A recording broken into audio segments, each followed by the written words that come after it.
संस्कृत भाषा में की गई है और इसके अंदर 270 श्लोक हैं और उन 270 श्लोकों में से अपन 148 श्लोक पढ़ चुके हैं।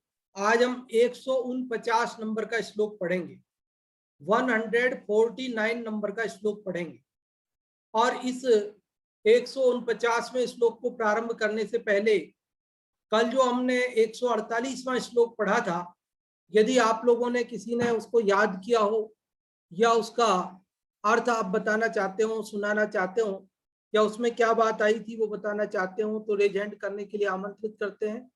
जो भी आप में से बताना चाहते हैं वे लोग रेज हैंड कर सकते हैं और जो लोग रेज हैंड करेंगे उन्हीं में से हम किसी एक को अवसर देंगे बताने के लिए। हाँ जी, तो सबसे पहले रश्मि जी आपका रेज हैंड हुआ है, हम आप ही को अनम्यूट कर रहे हैं। रश्मि जी आप बताएं। जय जिनेंद्र। जय जिनेंद्र। मेरे पास ग्रंथ तो नहीं है, लेकिन मुझे ख्याल में ये है कि मैंने जो श्लोक पढ़ा था उसमें यह बात बताई गई। हाँ, मैं आपकी स्क्रीन पर लगा देता हूं, देखिए ये आपकी स्क्रीन पर आ गया है, दिखा आपको? हाँ, मैंने ये पढ़ा था कि जगत में सभी जीवों के वृद्धि और नाश का कारण एक ही समान होता है कि पूर्व उपार्जित शुभ और अशुभ कर्म ही उदय अनुसार ही सभी की वृद्धि और नाश का कारण होता है। लेकिन जो बुद्धिमान व्यक्ति है वो सुगति के साधन को बढ़ाते हैं, यानी कि मोक्ष प्राप्ति के साधन को बढ़ाते हैं, और जो सांसारिक वैभव के कारण है उनका नाश करते हैं। और जो दुर्मति है, यानी कि जो विमूढ़ है, वो दुर्गति के साधनों को बढ़ाते हैं, और जो सुगति के कारण है उनका नाश उनको बढ़ाते हैं, और जो सुगति के साधन है उनका नाश करते हैं। इस प्रकार हमने इस श्लोक में यही पढ़ा था। हाँ जी, बहुत अच्छा आपने बताया, बहुत बहुत धन्यवाद आपके लिए। और अब अपन बढ़ते हैं आगे। आज जो अपना क्रम प्राप्त है उस 148वें श्लोक की ओर बढ़ते हैं, 149वें श्लोक की ओर। 149वां श्लोक आप सभी की स्क्रीन पर आ चुका है, देखें। शिखरिणी छंद है, जो अपन महावीराष्टक पढ़ते हैं उसी छंद में है ये। यदि ये चैतन्य मुकुर इव भावाश्चिद चितः, इसी प्रकार पढ़ना आपने। कलौ दंडो नीति सच नृपतिभिस्ते नृपतयो नयन्त्यर्थार्थं तं च न च धनमदोस्त्याश्रम्बताम् नतानामाचार्या नहि नतिरतः साधुचरितः तपस्थेषु श्रीमन्मणयैव जातः प्रविरलः कलि में नीति जगत में नरपति करते निश्चित दंड विधान किंतु से धन स्रोत बनाते धन विहीन है आश्रमवान निज वंदन अनुरक्त गुरु सन्मार्ग दिखाने में असमर्थ साधु चरित आचरक शिष्य हैं मणि समान अतएव विरल। इस 149वें श्लोक में आचार्य गुणभद्र देव क्या कहते हैं वह इसके शीर्षक से स्पष्ट है कि यथार्थ चारित्र पालने वाले मुनि विरले ही हैं। देखो, जो मुनिराज का वास्तविक चारित्र होता है, वैसे वास्तविक चारित्र के पालन करने वाले मुनिराज वर्तमान में थोड़े हैं, ऐसा आचार्य गुणभद्र देव इस 149वें श्लोक में बताते हैं। और ये कब की बात बताते हैं? उनके समय की बताते हैं, आज की थोड़ी बताते हैं। आज से 1300 वर्ष पहले भी यथार्थ चारित्र के पालने वाले मुनिराज बिरले थे, तो हम अंदाजा लगा सकते हैं कि यह जो पंचम काल है, अवसर्पणी काल है, इस अवसर्पणी काल में सब चीजें समय के साथ घटती हैं, कम होती हैं, तो अभी तो और भी विरल हो गए हैं होंगे, यह बात हम समझ सकते हैं। तो इस श्लोक में उसका कारण भी बताया। ये जोरदार बात है कि यथार्थ चारित्र पालने वाले मुनिराज विरले क्यों हैं। आखिरकार शिथिलाचार क्यों बढ़ गया, शिथिलाचारी मुनि क्यों हो गए, दोष युक्त क्यों हो गए, दोषों का अभाव क्यों नहीं हो सका, सम्यक चारित्र वाले मुनिराज कम क्यों हो गए, उसका कारण भी इसके अंदर बताया गया और इसके दो प्रमुख कारण बताए हैं। दो प्रमुख कारण बताए हैं, वो अभी अपन इसको पढ़ेंगे तब आपको ख्याल में आएंगे। पहले संस्कृत से समझते हैं। देखो क्या बता रहे हैं इसके अंदर। कलौ दंडो नीति ही, कलौ मतलब कलियुग में, कलौ मतलब कलियुग में, कलिकाल में, दंडो नीति ही, दंड नीति ही सक्सेस है। ये कलियुग है, अभी पंचम काल है, अवसर्पणी काल। इसमें जीव कैसे हो गए हैं, वक्र परिणामी हो गए हैं। जीवों के परिणामों में सरलता नहीं है, इसलिए उनके लिए अन्य नीतियां काम नहीं आती। यद्यपि 4 नीतियां बताई गई है, साम, दाम, दंड और भेद, 4 नीतियां बताई है। लेकिन अभी सब चर्चा बाद में करते हैं, एक बार संस्कृत से अर्थ समझ लें। उन 4 नीतियों में से यहां कह रहे हैं कि कलऊ दंडो नीति, ये कलयुग में तो दंड नीति ही सफल हुए। साम से काम नहीं चलता, दाम से काम नहीं चलता, भेद से काम नहीं चलता, यहां तो दंड नीति से काम चलता है। जब तक किसी को, अपराधी को दंड न दिया जाए, तब तक वह अपराध को छोड़ने के लिए तैयार नहीं होता। पहले तो लोगों के परिणाम इतने सरल थे कि वे आसानी से पापों को छोड़ देते थे। पहली बात तो पाप करते ही नहीं थे, अपराध करते ही नहीं थे, और कदाचित किसी से कोई कभी अपराध हो गया, गलती हो गई, तो 3 दंड चलते थे पहले, हा, मा और धिक, 3 दंड चलते थे। तो कोई ने ये कह दिया हा, हा मतलब हाय राम, हाय मतलब ये काम अच्छा नहीं। और इतना कहने मात्र से वो इतना सरल परिणामी जीव था कि मानो कोई उसके ऊपर सैकड़ों घड़े पानी डल गया हो, ऐसा वह शर्म से पानी पानी हो जाता था और वह उस कार्य को बंद कर देता था तुरंत। धीरे धीरे जीवों के परिणाम कुटिल होने लगे, हा से काम नहीं चलता था, तो फिर कहने लगे माँ। माँ का अर्थ होता मत करो। माँ मदर वाला मदर, माँ नहीं, ऊपर चंद्र बिंदु नहीं है, केवल माँ, मैं पे आ की मात्रा, माँ। माँ मतलब मत करो, नहीं करो। हाथ से काम नहीं चला, लेकिन ये कहा कि मत करो ये काम, और ये बात कहते ही वह उस कार्य को बंद कर देता था। धीरे धीरे जीवों के परिणाम और कठोर हो गए। फिर तीसरा दंड धिक। तो जब धिक बोलते थे उसका मतलब होता था धिक्कार है।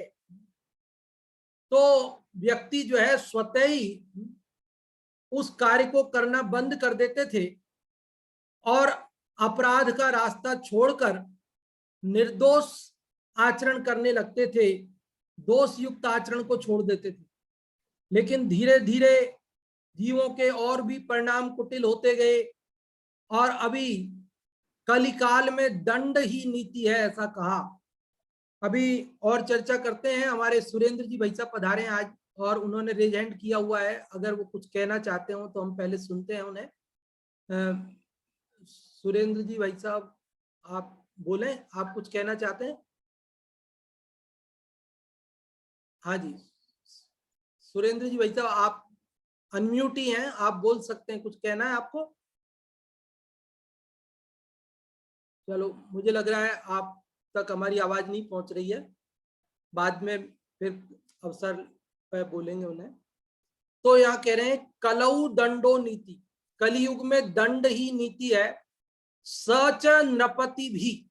लेकिन वो दंड नीति, दंड देने का अधिकार किसके पास है? कि वो नृपति मतलब राजाओं के पास है। दंड कौन दे सकता है? हर कोई को दंड देने का अधिकार नहीं है। दंड देने का अधिकार नृपतियों के, राजाओं के पास है। ते नृपतयो, वे राजा लोग क्या करते हैं? उस दंड नीति का प्रयोग कहाँ करते हैं? तो कहते हैं ते नृपतयो नयंती अर्थार्थम, कि वे राजा लोग उस दंड नीति का प्रयोग अर्थ के लिए करते हैं, धन के लिए करते, जहां पैसा आए वहां करते हैं। समझ में आई बात आपको? कलऊ दंडो नीति, कलयुग में दंड ही नीति सफल है। सच नृपति भी, और वह दंड राजाओं के द्वारा दिया जाता है। ते नृपतयो नयंती अर्थार्थम, वे राजा लोग इस दंड नीति को अर्थ के लिए प्रयोग करते, धन के लिए प्रयोग करते, जिनसे धन मिल सके उन पे दंड, उनको दंड देते हैं। अब जिनके पास धन नहीं हो उनको दंड नहीं देते। और न च धनम अधः अस्ति आश्रम बताम, और ना मतलब नहीं है धन इन आश्रम वासियों के पास।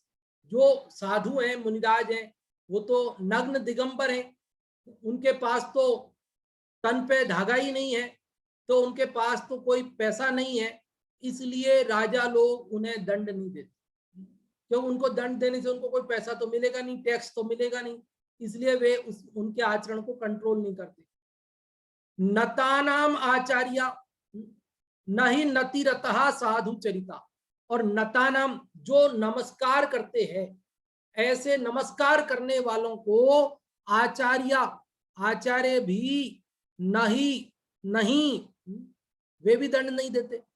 देखो, दंड देने का, मुनिराज को दंड देने नहीं देने का कारण, मुनिराज के अंदर शिथिलता आने का कारण, उन्होंने कहा कि भाई दंड नीति बिना रुकता नहीं है।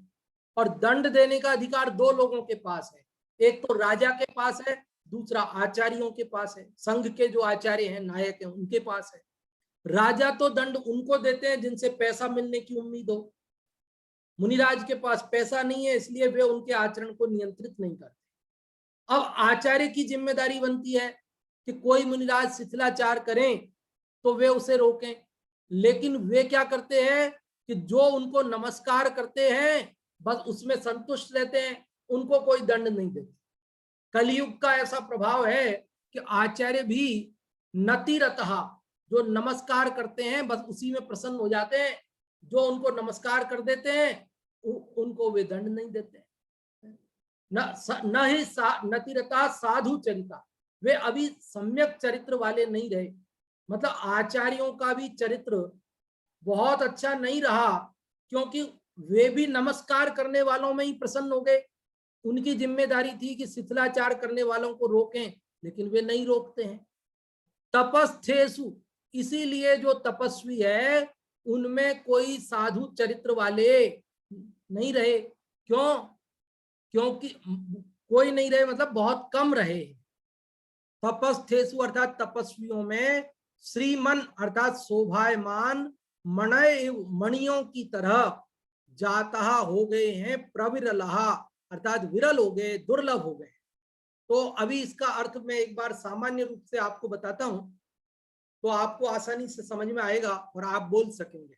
देखो, इसका अर्थ है कि इस कलिकाल में दंड ही नीति है, और दंड देने का अधिकार राजाओं के पास है, किंतु राजा लोग जिनसे धन प्राप्त होता है उन्हीं को दंड देते हैं, और धन मुनिराजों के पास नहीं होता है, इसलिए वे उन्हें कोई दंड नहीं देते।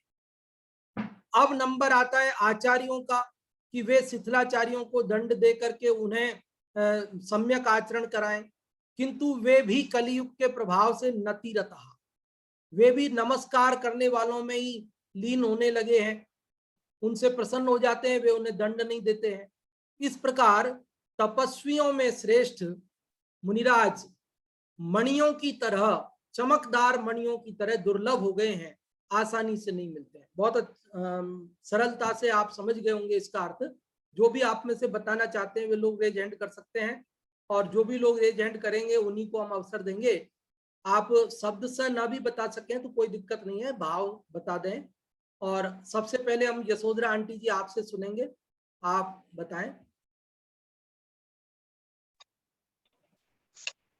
जय जिनेन्द्र। जय जिनेन्द्र। यहाँ जो यथार्थ चारित्र पालने मुनि है वो विरले ही है, ऐसा पंचम काल में है, ऐसा बताया इस श्लोक में। तो कहते हैं कलौ दंडो नीति, तो कहते हैं कलयुग में दंड ही नीति है। जो 4 प्रकार की नीति है दंड देने की, उसमें कहते हैं कि कलयुग में तो दंड ही नीति है। सन च नृपति भी ते नृपतयो, तो कहते हैं कि वो जो है वो राजा को ही उसका अधिकार है दंड देने का, और वो दंड देने का अधिकार राजा को है। तो राजा भी कहते हैं कि नृपतयो नयन नय यथार्थम, तो कहते हैं कि राजा भी धन के अर्थ, धन के लिए ही वो दंड देते हैं।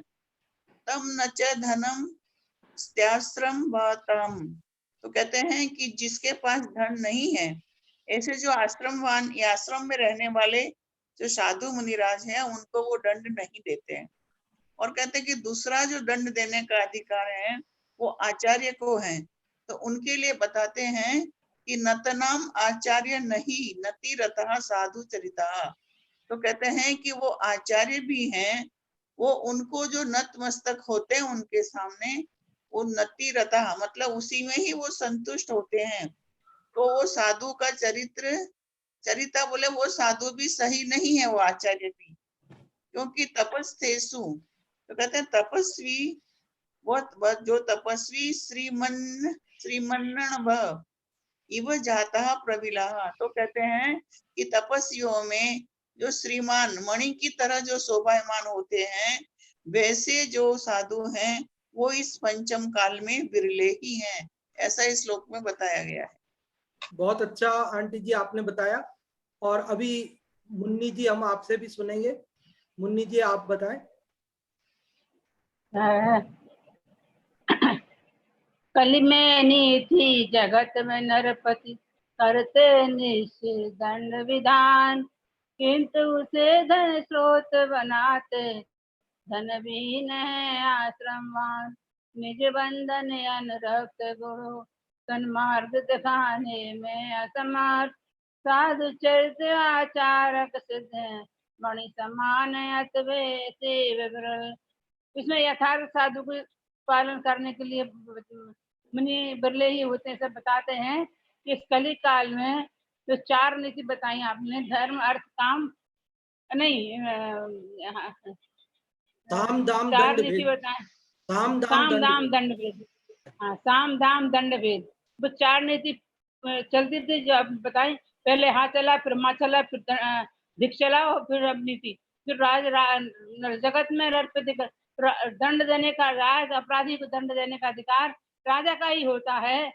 किंतु उस धन के जो धन भी जो जिससे धन प्राप्त होता है, उन राजा उसी को स्रोत मतलब दंड देते हैं। और धन भी ना आश्रमान, और जो साधु आश्रम में रहते हैं उनके पास धन ही नहीं होता, तो उन्हें दंड देकर क्या करेंगे। किंतु बंधन रुक्त गुरु सन्मार्ग दिखाते समझ, जो साधु भी ऐसे पंचम काल के साधु भी ऐसे हैं, तो जो बंधन करता है, जो नमस्कार करता है, उन साधु को दंड नहीं देते, जो उन सन्मार्ग ही नहीं दिखाते वो, क्योंकि वो आजकल तो चापलूसी के जमाना है। साधु चरित्र से, और उन साधु का चरित्र मणि के समान बहुत ही विरल है, जो कि साधु उच्च से उच्च मतलब भाव संत साधु बहुत ही कम मिलेंगे, जो आचार्य अपना आचरण बहुत शुद्ध और निर्मल रखते हैं, ऐसा इस गाथा में बताया। हाँ जी, बहुत अच्छा आपने बताया। इसमें गाथा नहीं बोलना है अपने को, श्लोक बोलना है। संस्कृत के हैं और संस्कृत में हाँ, गाथा नहीं बोलते हैं, श्लोक बोलते हैं। कोई दिक्कत नहीं है, कोई दिक्कत नहीं है। आप मतलब उसमें अपने को गलती हुई ऐसा ना समझें, लेकिन अपन नहीं, नहीं, नहीं, नहीं, नहीं। जितना संभव हो सही करने की नहीं, नहीं। कोशिश करते हैं। हाँ जी। हाँ, सही बात है। हाँ, प्राकृत में गाथाएं होती है, संस्कृत में हाँ, और श्लोक होते हैं। श्लोक। हाँ, तो अपन इसको श्लोक बोलेंगे, गाथा नहीं बोलेंगे। हाँ जी। तो इस श्लोक में क्या बात जो है उसको हमने समझा, और भी अभी चर्चा करेंगे। एक बार पाठ आप में जो भी करना चाहते हैं वे लोग रेज हैंड कर सकते हैं। संस्कृत या हिंदी जो भी पाठ आप करना चाहते हैं रेज हैंड कर सकते हैं। और अभी सबसे पहले हम अनम्यूट कर रहे हैं सुधा जी आपको। आप किसका पाठ करेंगी, संस्कृत या हिंदी का? जय जिनेन्द्र पंडित जी। जय जिनेन्द्र। जय। कल में नीति जगत में नरपति करते निश्चित दंड विधान, किंतु उसे धन स्रोत बनाते धनहीन है आश्रमवान। निज बंधन अनुरक्त गुरु, निज बंधन अनुरक्त गुरु सन्मार्ग दिखाने में असमर्थ, साधु चरित्र आचरक शिष्य है मणि समान अतेव विरल। हाँ जी, बहुत अच्छा आपने पाठ किया, शुद्ध और लयबद्ध। अभी हम संस्कृत वाले के पाठ के लिए जो भी करना चाहते हैं वे लोग रेज हैंड रखें। और सुमित जैन, आपकी आईडी को अनम्यूट किया है, सुमित जैन सांगानेर से, आप करें संस्कृत वाले का पाठ।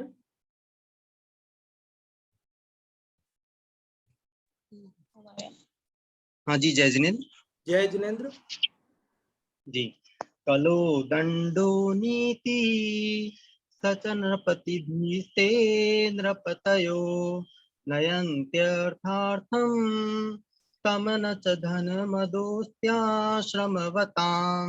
नतानामाचार्य नहि नतिरताः साधुचरिताः, तपस्थेषु श्रीमन् मणय एव जाता प्रभु। हाँ जी, बहुत अच्छा आपने पाठ किया, बहुत बहुत धन्यवाद आपके लिए। तो देखिए, अभी अपन ने इस श्लोक को समझा, इस श्लोक का संस्कृत से हिंदी से अर्थ समझा, पाठ कैसे करते वो सब समझा। अब अपन इसके भाव की चर्चा करते हैं। देखो इसके अंदर क्या बात बता रहे आचार्य गुणभद्र देव। वो ये बता रहे हैं कि इस कलियुग में, इस अवसर्पणी पंचम काल में जो सम्यक आचरण करने वाले मुनिराज हैं वे दुर्लभ हैं, विरले हैं। और उसका कारण क्या है, शिथिलाचार का कारण बताया दरअसल इस श्लोक में। तो वो बता रहे हैं कि शिथिलाचार का कारण ये है कि कोई भी अगर शिथिलाचार करे तो उसे रोकने की जिम्मेदारी जिनके पास है वे भी रोकते नहीं है। देखो अवसर्पणी काल है तो सभी चीजें घटी है, गिरावट सभी में आई है। श्रावकों में भी गिरावट आई है, मुनियों में भी गिरावट आई है। सभी कुछ गिरावट ही गिरावट का दौर है। आयु घट गई, हमारी बुद्धि घट गई, सभी कुछ तो घट गया। तो सब तरफ गिरावट आई। तो वो बता रहे हैं सबसे पहले तो बोले एक बात तो ये हुई कि इस पंचम काल के जीव जड़ और वक्र परिणामी हुए और उनको साम नीति से काम नहीं चला, दाम नीति और भेद नीति भी काम नहीं आती, उन्हें दंड नीति देने का प्रयोग करना पड़ता है। जब तक अपराधी को दंड न दिया जाए, उसे दंड का भय ना हो, तो वह उस अपराध को छोड़ता नहीं।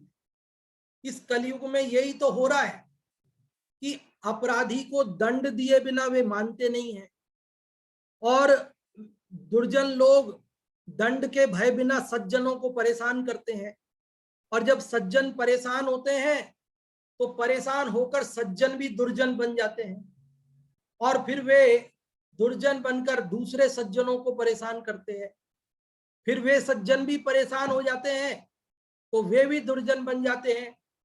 वो देखते हैं कि अरे भलाई का जमाना नहीं है साहब, सज्जनता में कुछ नहीं धरा, लोग परेशान करते हैं, टेढ़े बन के रहो, और फिर वो भी दुर्जन बन जाते हैं। फिर वो दूसरे सज्जनों को, जैसे कहते हैं ना कि बड़ी मछली छोटी मछली को निगल जाती है, पानी के अंदर सरोवर के अंदर ये स्थिति बनती है।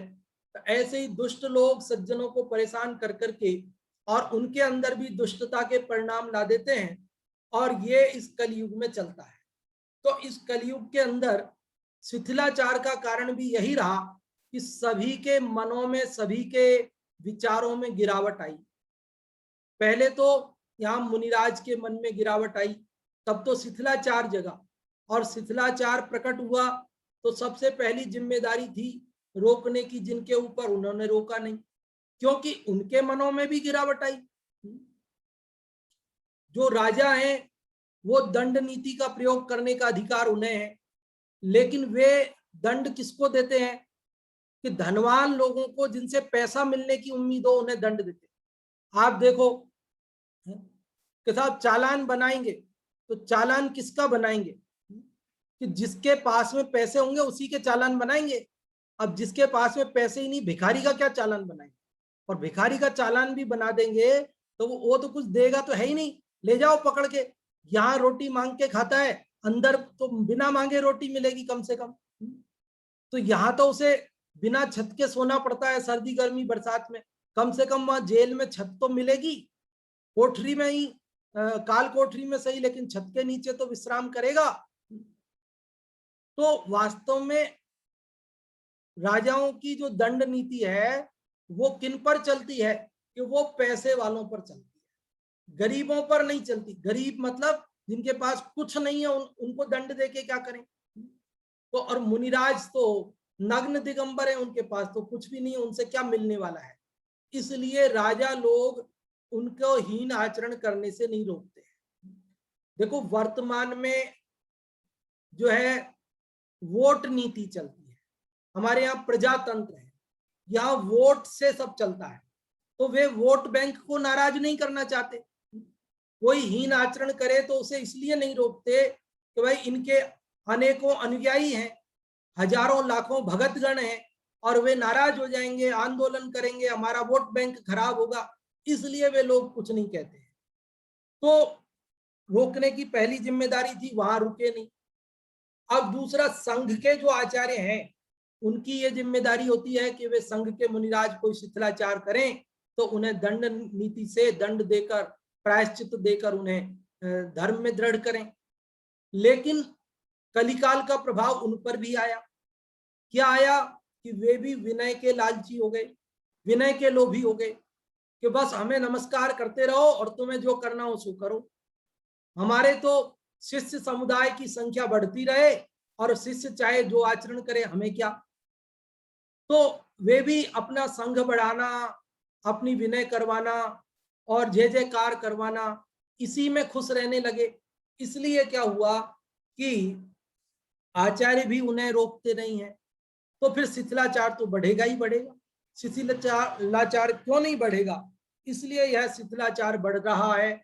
इसलिए इस पंचम काल में, अवसर्पणी काल में यथार्थ आचरण करने वाले मुनिराज दुर्लभ हो गए हैं, विरले हो गए हैं। यह बात इस श्लोक के अंदर आचार्य गुणभद्र देव कहते हैं। यहाँ कई सारी बातें आई है वैसे, लेकिन मूल बात जो आप है समझ गए होंगे कि शिथिलाचार के कारण ये है कि शिथिलाचार को रोकने की जिनके ऊपर जिम्मेदारी थी वे नहीं रोकते। अब राजा से तात्पर्य, अब आजकल राजा नहीं है ना, तो जो समाज के अध्यक्ष आदि होते हैं, समाज के जो प्रमुख लोग होते हैं, उन लोगों की भी जिम्मेदारी होती है, लेकिन वे लोग भी नहीं रोकते। क्योंकि कौन लपड़े में पड़े, कौन झंझट में पड़े, कोई भी किसी को कुछ कह करके बला अपने माथे लेना नहीं चाहता, और इसलिए यद्वा तद्वा आचरण करने वाले करते हैं और शिथिलाचार बढ़ता जाता है। ऋषभदेव के समय में ऋषभदेव के साथ 4000 अन्य राजाओं ने दीक्षा ली थी और वे भी यथार्थ आचरण का पालन नहीं कर पाए और शिथिलाचारी हो गए। तब वहां इंद्र ने आकर उन्हें रोका था और उन्हें कहा था कि यदि तुमसे यथार्थ आचरण नहीं पलता है तो तुम जो है इस मुनि पद का त्याग करो लेकिन मुनि पद में रहते हुए इस प्रकार का हीन आचरण नहीं करो, अन्यथा हम तुम्हें दंड देंगे। वहां तो इंद्र ने रोक दिया उनको चौथे काल में, लेकिन अभी इस पंचम काल में इंद्र भी आकर कोई रोकते नहीं है, स्वर्ग से देवगण भी आकर रोकते नहीं है। इसलिए यह हीन काल है। हम लोग हीन पुण्य वाले हैं, उनका दोष नहीं, दोष हमारा है। हमारा भाग्य हीन है, हमारा पुण्य हीन है, इसलिए हमें इस प्रकार के सम्यक आचरण करने वाले मुनिराजों के दर्शन प्राय कर नहीं हो पाते। मुनिराज हमारे लिए उनके दर्शन दुर्लभ हो रहे हैं। उनका दोष नहीं, हमारा दोष है। हमारा पुण्य हल्का है, हमारा पुण्य प्रबल होता तो हमें ऐसे सम्यक आचरण करने वाले मुनिराजों के निरंतर दर्शन होते। किंतु जो भी है हमें ये चाहिए कि जब भी हम कभी ऐसा देखें तो विनम्रता पूर्वक, विनय पूर्वक, बिना निंदा किए, बिना सबके सामने, बल्कि एकांत में हमें चाहिए कि हम स्थितिकरण अंग का पालन करें। हम स्वयं भी धर्म में स्थित हों और अन्य लोगों को भी धर्म में दृढ़ करें। जो भी शिथिलाचार चाहे मुनिराज में हो चाहे श्रावक में हो, हम सबको एक दूसरा जब हम धर्म से शिथिल हों तो हमें एक दूसरे को धर्म में स्थित करना चाहिए। किसी की निंदा करना नहीं चाहिए, बल्कि एकांत में उसे समझाकर धर्म में दृढ़ करना चाहिए। मुझे पूरा भरोसा है कि यदि हम एकांत में उनके दोषों को बताएं तो वे अवश्य ही प्रेम पूर्वक उन्हें सुनेंगे, न केवल सुनेंगे बल्कि उन्हें दूर भी करेंगे। लेकिन होता यह है कि हम लोग भी एकांत में प्रेम से उन्हें कभी बताते नहीं और एक दूसरे से कानाफूसी करते हैं, तो उससे तो कोई भी हल होता नहीं है, उससे तो और दुष्प्रचार होता है, माहौल खराब होता है।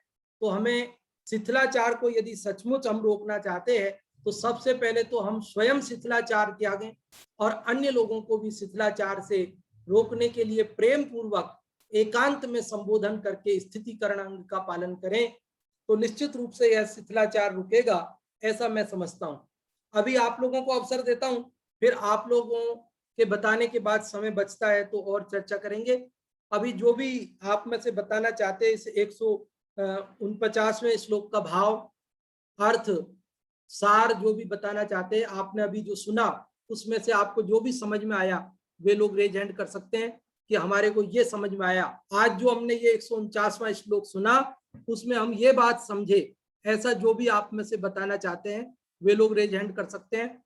और अभी तक तो किसी का रेज हैंड नहीं हुआ है, मुझे लगता है कोई बताना नहीं चाहते।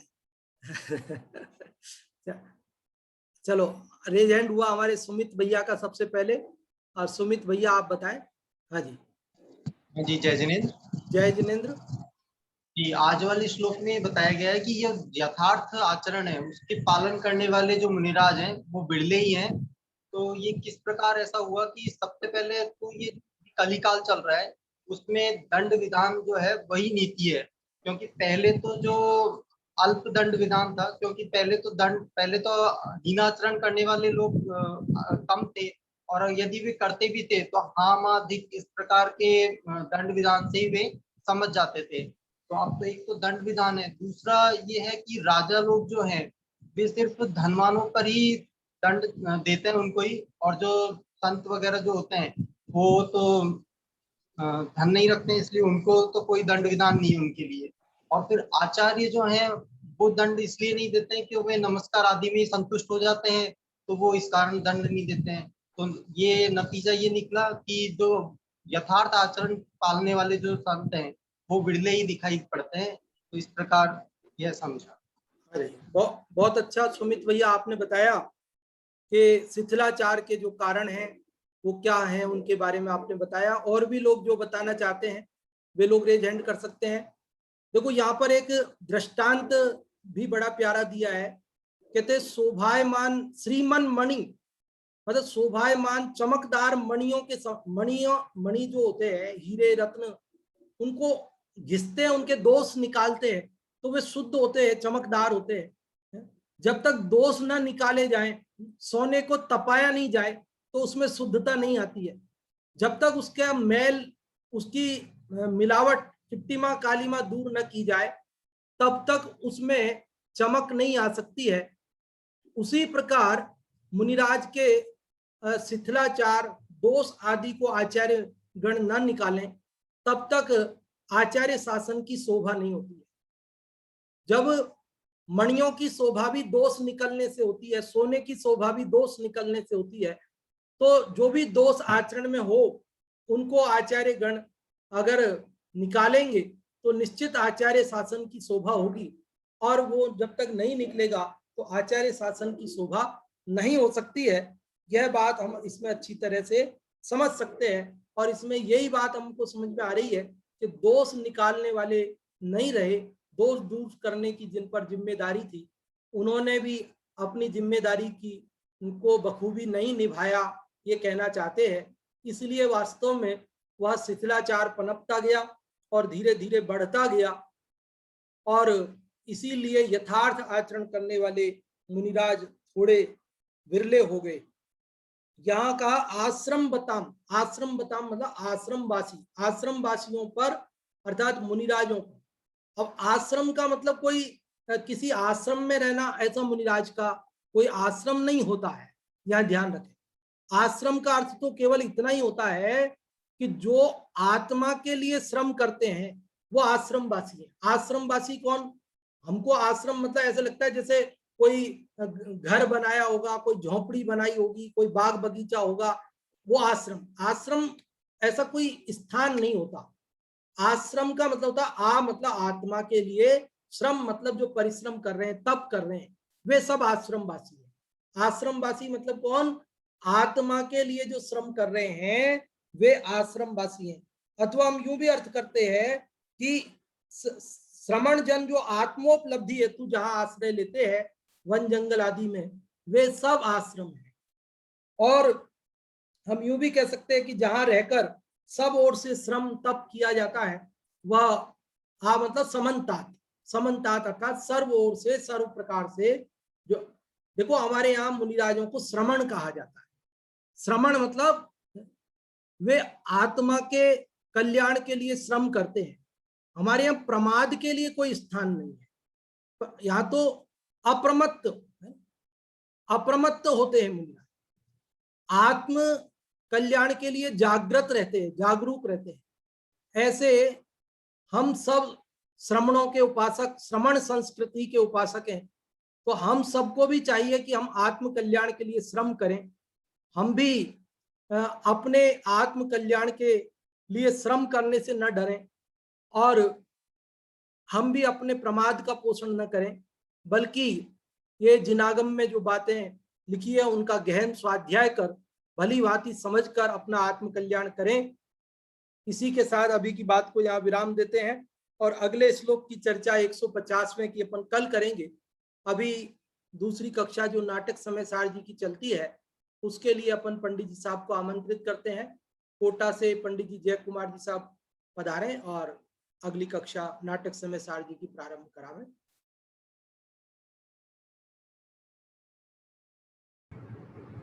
बहुत बहुत धन्यवाद पंडित हेमचंद जी साहब।